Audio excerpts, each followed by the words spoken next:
সেদিন খ্রিস্টানরা মুসলমানদের এত রক্ত ঝরিয়েছিল যে মুসলমানদের রক্তে ঘোড়ার হাঁটু ডুবে গিয়েছিল। আল্লাহু আকবার। সেদিন খ্রিস্টানরা পুরো শহর দখল করে নেয় এবং ৮৮ বছর ধরে খ্রিস্টানরা জেরুজালেম দখল করে। কিন্তু তারপরে এমন একজন সাহসী এবং শক্তিশালী সুলতান আসেন, যাকে বিশ্ব সুলতান সালাহুদ্দিন আইয়ুবী নামেই চিনে। সালাহুদ্দিন আইয়ুবী ইরাকের একটি ছোট্ট পরিবারে জন্মগ্রহণ করেন।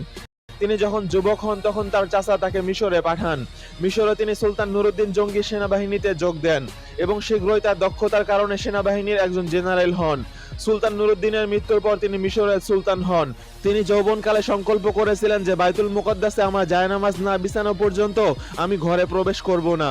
ইতিহাস সাক্ষী যে সুলতান সালাহুদ্দিন আইয়ুবী জেরুজালেমকে খ্রিস্টানদের হাত থেকে মুক্ত না করা পর্যন্ত শান্তিতে ঘুমাননি। যখন সুলতান সালাহুদ্দিন আইয়ুবী মিশরের সুলতান হন, তখন তিনি প্রথমে জেরুজালেম জয় করার সিদ্ধান্ত নেন এবং ১২,০০০ সৈন্যবাহিনী নিয়ে জেরুজালেমের দিকে অগ্রসর হন।